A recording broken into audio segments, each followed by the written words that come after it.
हर साल अंदाजे लगाए जाते हैं कि कौन सी फिल्म सबसे ज्यादा बिजनेस करके highest crossing of the year बनेगी। तो 2024 में स्त्री 2, BMCM और सिंघम अगेन जैसी फिल्में इस टाइटल की कंटेंडर समझी जा रही थी, जिनमें से ज्यादा चांसेस सिंघम अगेन के ही लग रहे थे। और वो इस फिल्म की ह्यूज कास्ट को देखते हुए, और जब ये पता चला कि सलमान खान भी लास्ट मोमेंट पर इस फिल्म के साथ जुड़ने जा रहे हैं, तो ये कंफर्म हो गया कि सिंघम अगेन ही इस साल सबसे ज्यादा पैसा कमाएगी। लेकिन जो रिजल्ट्स आए हैं उन्होंने सारी प्रेडिक्शंस गलत साबित कर दी हैं। पठान जैसी फिल्म बनाने वाले डायरेक्टर की फिल्म फाइटर तो हिट भी नहीं हो सकी। सुल्तान और टाइगर जिंदा है जैसी फिल्में बनाने वाले डायरेक्टर की फिल्म BMCM हिट तो दूर बुरी तरह नाकाम हो गई। पीछे रह गई स्त्री 2, सिंघम अगेन और भूल भुलैया 3। स्त्री 2 ने आते ही एक्सपेक्टेशन से कहीं ज्यादा बिजनेस करके न सिर्फ इस साल सबसे ज्यादा बिजनेस किया, बल्कि अब तक की सबसे ज्यादा पैसे कमाने वाली फिल्म भी बन गई।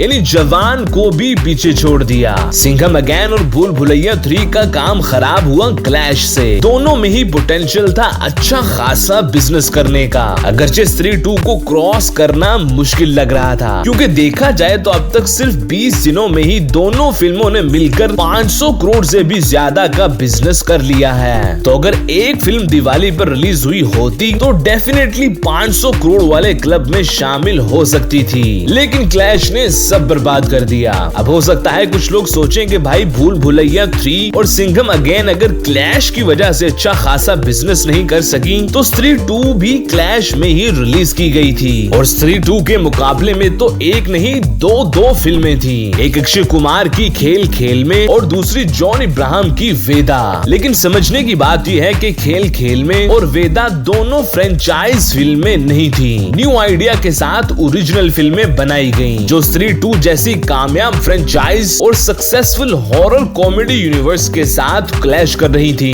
इसीलिए बुरी तरह नाकाम भी हो गईं। जबकि यहाँ दिवाली पर दोनों ही फ्रेंचाइज फिल्में थी, भूल भुलैया 3 जिसका पिछला पार्ट ब्लॉकबस्टर बना और सिंघम अगेन भी हिट फिल्में देकर कॉब यूनिवर्स को जन्म दे चुकी है, इसीलिए दोनों ने ही बिजनेस एक तरह से आपस में बांट लिया। कुछ लोग तो ये भी कह रहे हैं कि भाई भूल भुलैया 3 कैसे highest grossing of the year बन सकती थी, सिर्फ सिंघम अगेन के ही चांसेस थे। तो उन्हें पहले भूल भुलैया 3 के पिछले पार्ट का बिजनेस देख लेना चाहिए और फिर भूल भुलैया 3 का बिजनेस, जिसने अब सिंघम अगेन को ही क्रॉस कर लिया है। यानी वो फिल्म जिसे आप इस साल की सबसे ज्यादा पैसे कमाने वाली फिल्म आसानी से समझ रहे थे, उसका बिजनेस है 235 करोड़ के करीब, जबकि भूल भुलैया 3 237 करोड़ के करीब अभी तक कमा चुकी है। इसीलिए इस क्लैश ने दोनों फिल्मों को highest grossing of the year नहीं बनने दिया। अब सिर्फ बेबी जॉन से ही उम्मीद जुड़ी है कि वो स्त्री 2 को क्रॉस करके ये टाइटल अपने नाम करे,